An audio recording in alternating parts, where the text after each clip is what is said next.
श्री रामचंद्रमूर्ति की जय. जानकी कांतस्मरणं जय जय राम राम.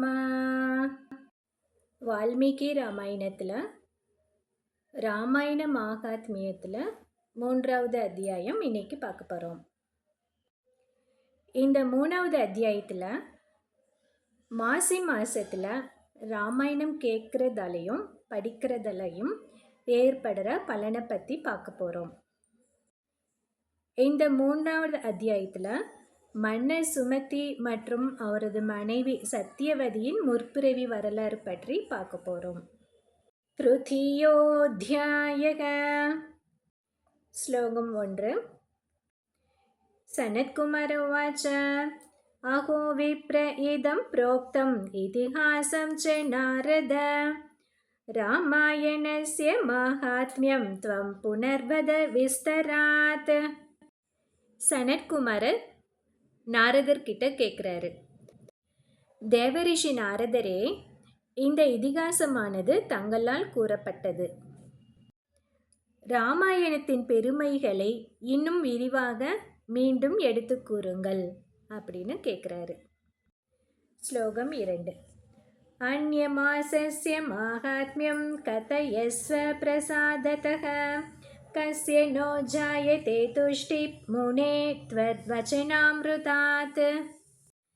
கார்த்திகை மாதத்தில் ராமாயணம் படிப்பதும் கேட்பதும் அதனால் ஏற்படுற நற்பயன்களை பற்றி கூறினீர்கள்.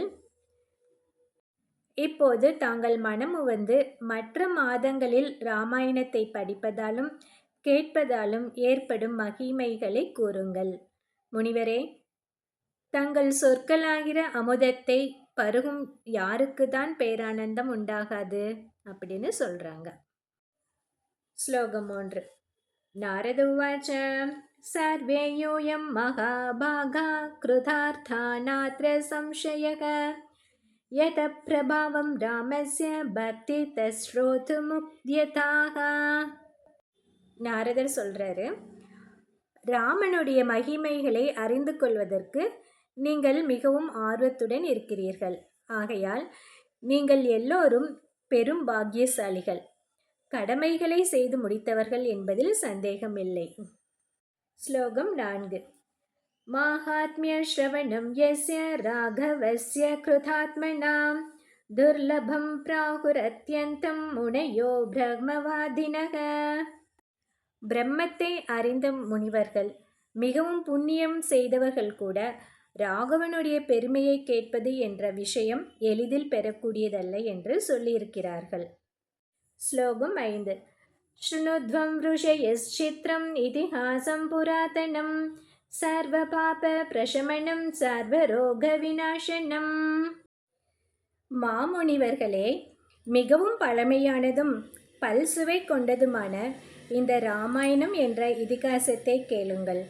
அது எல்லா பாவங்களையும் போக்கக்கூடியது, எல்லா நோய்களையும் அழிக்கக்கூடியது. ஸ்லோகம் 6. ஆசித் புரா துவாபரே ச சுமதிர்நாம பூபதிஹ சோமவம்சோத்பவ ஸ்ரீமான் சப்தத்வீபைகநாயகः. முன்னர் துவாபராயுகத்தில் சந்திரவம்சத்தில் தோன்றிய சுமதி என்ற மன்னர் 7 தீபங்களுக்கும் ஒப்பற்ற பேரரசாக செல்வ செழிப்புடன் இருந்து வந்தார். ஸ்லோகம் 7. தர்மாத்மா சத்ய சம்பன்ன சர்வ சம்பத் விபூஷிதக சதா ராம கதா சேவி ராம பூஜா பராயணக. அந்த மன்னர் அறநெறி தவறாதவர், வாய்மை தவறாதவர், எல்லாவித நற்குணங்களும் வாழ்க்கை செல்வங்களும் நிறைந்தவர், எப்போதும் ராமகாதையை கேட்பவர், ராமனை வழிபடுவது ஊக்கம் கொண்டவர். ஸ்லோகம் 8. ராம பூஜா பராணாம் ச சுஷ்ரூஷுரணஹங்கிருதிஹ பூஜ்யேஷு பூஜா நிரத சமதர்ஷி குணான்விதக. ராம வழிபாட்டில் ஆழ்ந்திருக்கும் அடியார்களுக்கும் பணிபுரிவதில் பெருவிருப்பம் உடையவர், அகங்காரம் இல்லாதவர், மரியாதைக்குரிய சான்றோர்களிடத்தில் பெருமதிப்பும் கொண்டிருப்பவர், எல்லாவற்றையும் சமமாக பார்ப்பவர், நல்ல பண்பாளர். ஸ்லோகம் 9. சர்வபூதஹிதசாந்த கிருதஞ கீர்த்திமான் ருபக தஸ்ய பார்யா மகாபாகா சர்வலக்ஷண சம்யுதா. அந்த மன்னராகிய சுமதி எல்லா பிராணிகளின் நலனிலும் அக்கறையுடையவர், அமைதியாக இருப்பவர், நன்றி மறவாதவர், புகழ் பெற்றவர். பெரும் பேறு பெற்ற அவருடைய மனைவி எல்லா சுபலட்சணங்களும் அமைய பெற்றவள். ஸ்லோகம் 10. பதிவ்ரதா பதிப்ராணா நாம்னா சத்யவதி ஸ்ருதா தாவுபௌ தம்பதி நித்யம் ராமாயண பராயணோ. கணவரிடத்தில் தன் உயிரையே வைத்திருந்த கற்புக்கரசியான அவள் பெயர் சத்தியவதி. கணவன் மனைவியான அவ்விருவரும் இராமாயணத்தை படிப்பதிலும் கேட்பதிலும் எப்போதும் ஈடுபட்டு வந்தார்கள். ஸ்லோகம் 11. அன்னதான ரதோ நித்யம் ஜலதான பராயணோ தடாகாரம் அவாப்யாதீன சங்க்யாதான்விதேன துஹு. தினந்தோறும் அன்னதானம் செய்து வந்தார்கள், தண்ணீர் தானம் செய்தார்கள், தண்ணீர் பந்தல் அமைத்தார்கள், பெரிய நீர்நிலைகள், பூஞ்சோலைகள், கிணறுகள் அமைத்து கொடுத்தார்கள். ஸ்லோகம் 12. சோபி ராஜா மகாபாகோ ராமாயண பராயணக வாச்சயே ஸ்ருணுயாத்வாபி பக்தி பாவேன பாவிதக. பெரும் பாக்கியசாலியான அந்த மன்னர் இராமாயணத்தில் ஆழ்ந்து தோய்ந்தவராக இருந்து வந்தார். உள்ளத்தில் பக்தியுணர்வு நிறைந்து விளங்க இராமாயண காவியத்தை தானே பாராயணம் செய்வார் அல்லது பிறர் சொல்ல கேட்பார். ஸ்லோகம் 13. ஏவம் ராமபரம் நித்யம் ராஜானாம் தர்ம கோவிதம் தஸ்ய பிரியாம் சத்யவதிம் தேவா அபி சதாஸ்துவன். எப்போதும் ராமனிடம் திளைத்தவரும் அறத்தின் பூர்ண அறிவுடையவருமான அந்த மன்னரையும் அவருடைய மனைவி சத்தியவதியையும் தேவர்கள் கூட போற்றி பாராட்டினார்கள். ஸ்லோகம் 14. விஸ்ருதோ த்ரிஷு லோகேஷு தம்பதி தௌஹி தார்மிகோ ஆயயோ பஹுபிஷ் சிஷ்யைர் த்ரஷ்டு காமோ விபாண்டகஹ. 3 உலகங்களிலும் புகழ் பெற்றவர்களும் அறவொழுக்கம் தவறாதவர்களுமான அந்த தம்பதியை காண்பதற்கு ஒரு சமயம் ஏராளமான சிஷ்யர்களை அழைத்து கொண்டு விபாண்டக முனிவர் வந்தார். ஸ்லோகம் 15. விபாண்டகம் முனிம் திருஷ்ட்வா சுகமாப்தோ ஜனேஸ்வரக பிரத்யுத்யயோ சபத்னீக பூஜாபிர்பகுவிஸ்தரம். விபாண்டகர் வந்து கொண்டிருப்பதைக் கண்டு மிகவும் மகிழ்ச்சியடைந்த மன்னர் உபசாரங்களுக்குரிய பல பொருள்களை எடுத்துக்கொண்டு மனைவியுடன் வர அவரை எதிர்கொண்டழைக்க சென்றார். ஸ்லோகம் 16. கிருதாதித்யக்ரியம் சாந்தம் கிருதாசன பரிக்ரகம் நிஜாசனகதோ பூப பிராஞ்சலிர் முனிமப்ரவீத். அதிதி உபச்சாரங்களை பெற்றுக்கொண்டு மனப்பூரிப்புடன் இருக்கையில் அமர்ந்து கொண்ட அவரை நோக்கி தன் இருக்கையில் உட்கார்ந்து கொண்டு இரு கைகளையும் கூப்பிய வண்ணம் மன்னர் கூறினார். ஸ்லோகம் 17. பகவன் கிருத கிருத்யோத்ய த்வதப்யாகமனேன போகோ சதாமாகமனம் சந்த பிரசம்சந்தி சுகாவகம். சுமதி மன்னர் விபாண்டகரை பார்த்து கூறுகிறார், அண்ணலே, தங்கள் வருகையால் நான் பெரும் பேறு பெற்றவனாகிவிட்டேன். ஏனென்றால் மகாத்மாக்களின் வருகையால் சௌக்கியங்கள் உண்டாகின்றன என்று மேலோர்கள் புகழ்ந்துரைக்கிறார்கள். ஸ்லோகம் 18. யத்ர ஸ்யான் மகதாம் பிரேம தத்ர ஸ்யோ சர்வசம்பதஹ தேஜ கீர்த்தீர்த்தனம் புத்ர இதி பிராகுர் விபஷ்சிதஹ. எவ்விடத்தில் மகான்களுக்கு அன்பு தோன்றுகிறதோ அவ்விடத்தில் எல்லா வகை செல்வ செழிப்பும் தானாக தோன்றிவிடுகிறது. ஆன்ம பொலிவு, புகழ், செல்வம், புத்திரன் ஆகியவையெல்லாம் ஏற்படுகின்றன என்று அறிவாளர்கள் கூறுகிறார்கள். ஸ்லோகம் 19. तत्र वृद्धिं गमिष्यन्ति श्रेयांस्यनुदिनं मुने यत्र सन्त प्रकुर्वन्ति महतीं करुणां प्रभो. முனிவரே, ஐயனே, எந்த இடத்தில் சாது மகாத்மாக்களின் பெருங்கருணை தோன்றுகிறதோ அவ்விடத்தில் நாள்தோறும் சுக சௌக்கியங்கள் பெருகுகின்றன. ஸ்லோகம் 20. யோ மூர்த்னி தாரயேத் பிரஹ்மன் விப்ரபாததலோதகம் சஸ்நாதோ சர்வதீர்த்தேஷு புண்ணியவான் நாத்ர சம்சயः. வேதவித்தகரின் திருவடியை கழுவிய நீரை எவனொருவன் தன் தலையில் தெளித்துக் கொள்கிறானோ அவன் எல்லா புண்ணிய தீர்த்தங்களிலும் நீராடிய புண்ணியத்தை பெறுகிறான் என்பதில் ஐயமில்லை. ஸ்லோகம் 21. மம புத்ராஷ தாராஷ சம்பதஷ சமர்ப்பிதாக சமஞ்ஞாபய சாந்தாத்மன் பயம் கிம் கரவாணி தே. முற்றிலும் மன அமைதி பெற்ற மாமுனிவரே, என்னுடைய புத்திரர்கள், மனைவிகள் மற்றும் எல்லா செல்வங்களையும் தங்களுக்கு காணிக்கையாக்கிவிட்டேன். நாங்கள் தங்களுக்கு எவ்வாறு சேவை செய்ய வேண்டும் என்று ஆணையிடுங்கள். ஸ்லோகம் 22. இத்தம் வதந்தம் பூபம் தம் ச நிரீக்ஷ்ய முனீஸ்வரः ஸ்பிருஷன் கரேன ராஜானம் பிரத்யுவாசதி ஹர்ஷிதः. இவ்வாறு கூறிய மன்னரை பார்த்த முனிவராகிய விபாண்டகர் தன் கையினால் மன்னரை தொட்டுக்கொண்டு பெரும் மகிழ்ச்சியுடன் பதில் கூறினார். ஸ்லோகம் 23.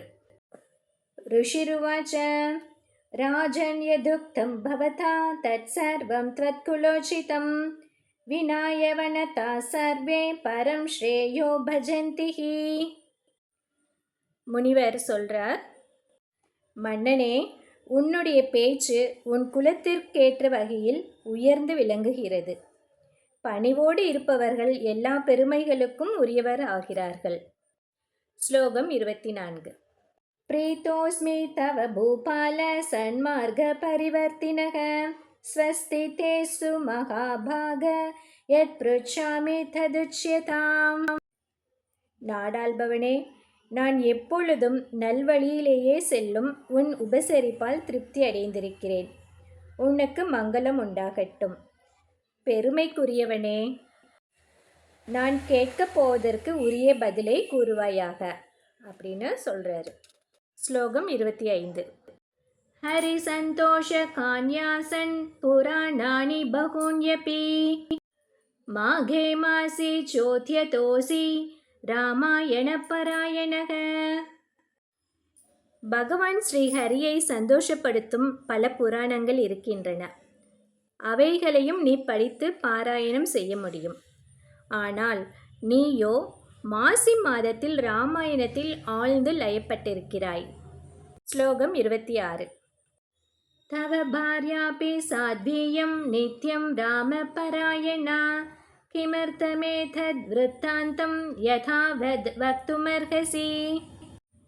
சாந்த குணம் படைத்த உன் மனைவியும் எப்போதும் ராமன் நினைவாகவே இருக்கிறாள். இது ஏன் இப்படி என்பதை உள்ளபடி நீ எனக்கு உரைக்க வேண்டும். ஸ்லோகம் 27. ராஜோவாச்ச ஸ்ருணுஷ்வ பகவன் சர்வம் யத் ப்ருச்யசி வதாமி தத் ஆச்சர்யம் யத்தி லோகானாம் ஆவயோ ஷரிதம் முனே. முனிவர் அப்படி கேட்டதற்கு மன்னர் கூறுகிறார், அண்ணலே, தாங்கள் கேட்ட கேள்விக்கு விடை கூறுகிறேன், கேளுங்கள்.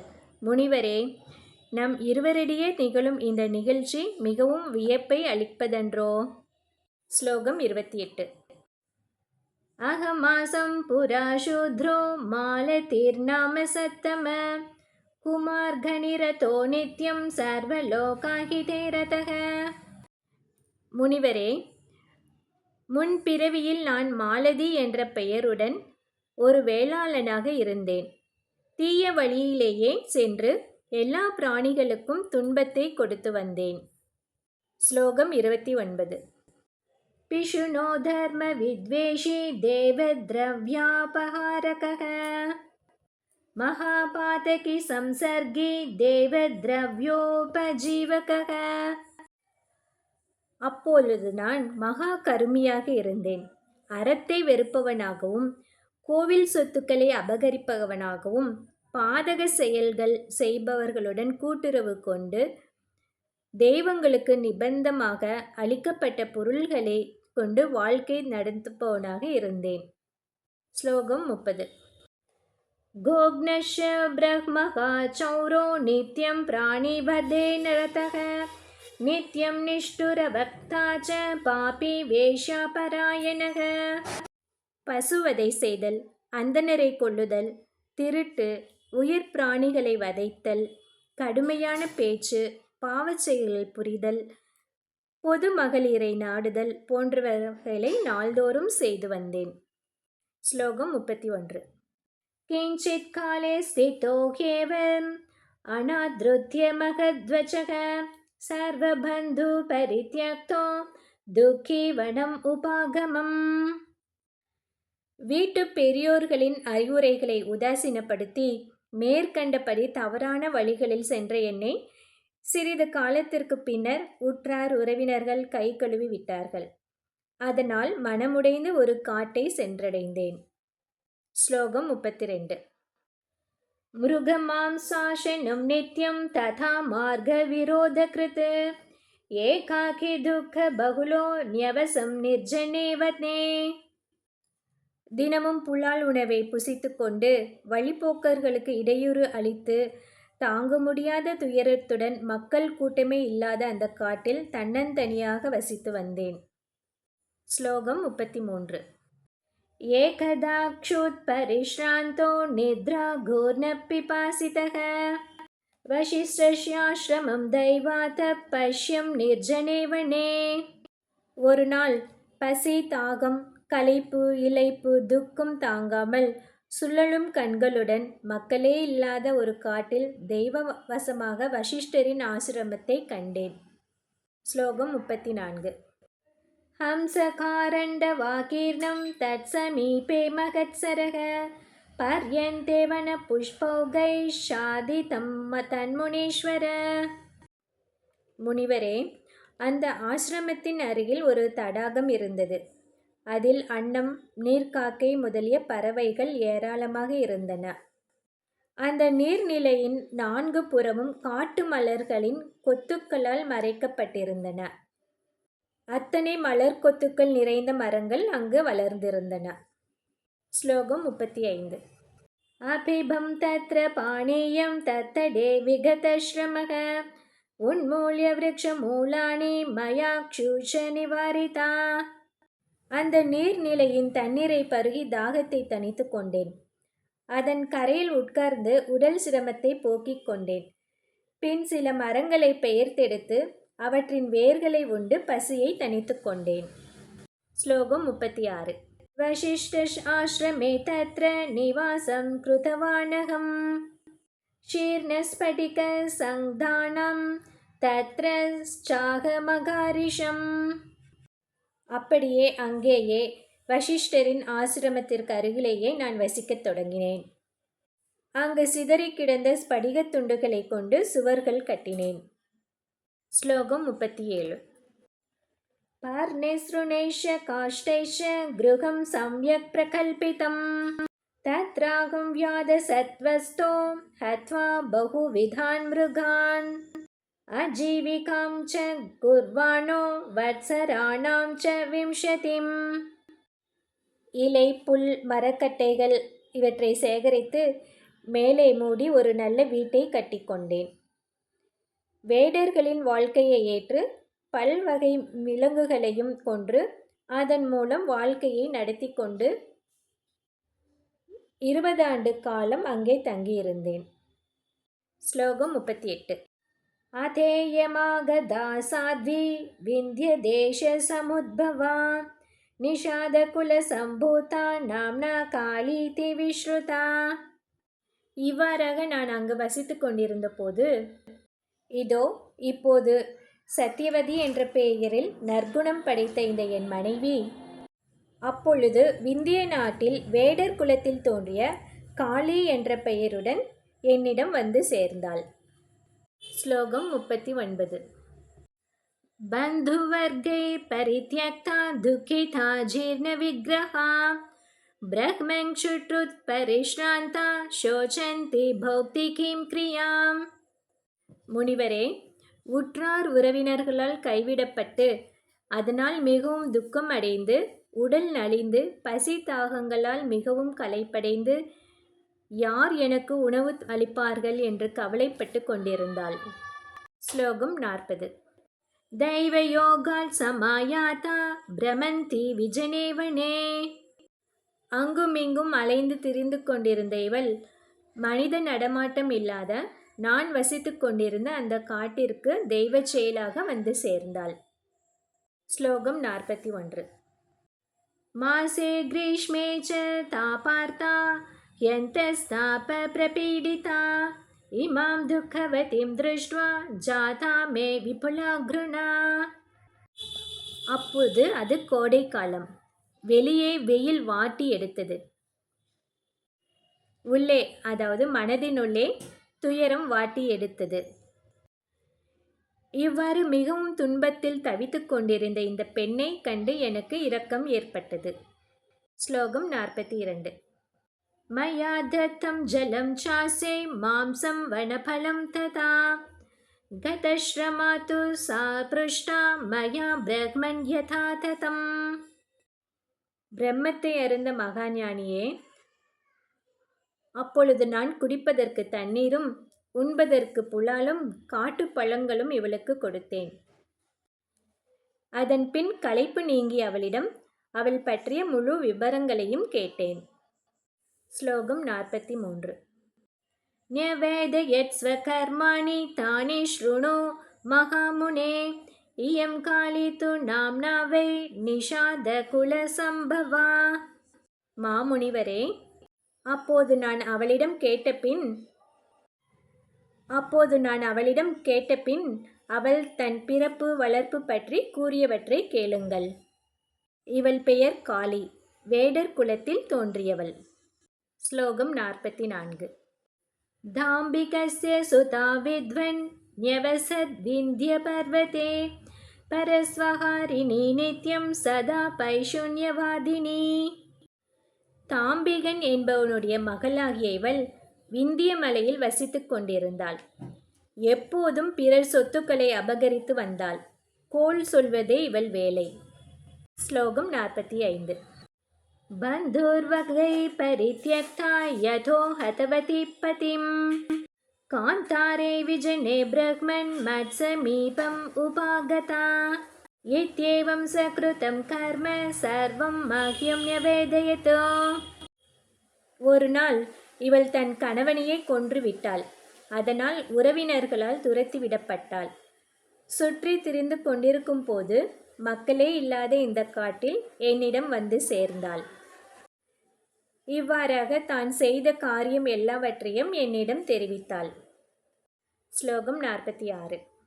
வசிஷ்டஸ் ஆஸ்ரமே புண்ணியே அகம் சேயம் ச வைமுனே தம்பதி பாவமாஸ்ரித்ய ஸ்திதோ மாம் சாசினோ ததா.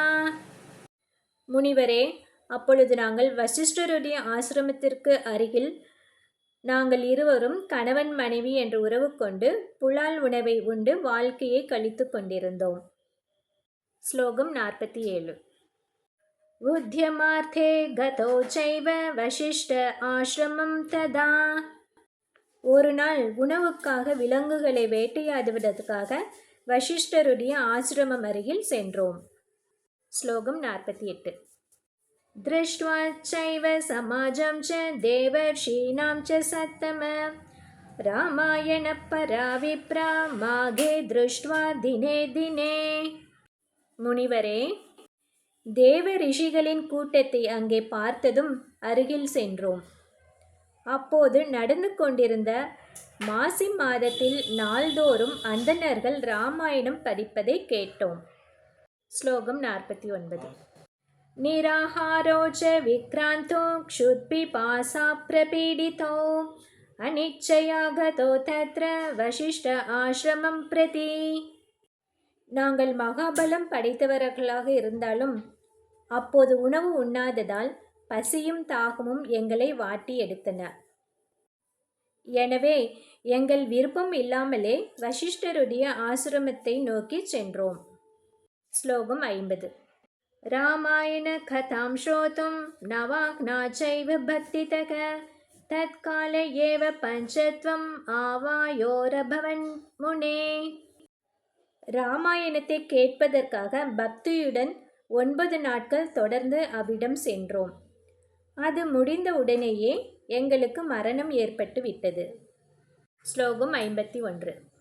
கர்மணா தேன துஷ்டாத்மா பகவான் மதுசூதனக சத்தூதான் பிரேஷயாமாச மதாஹரண காரணாத்.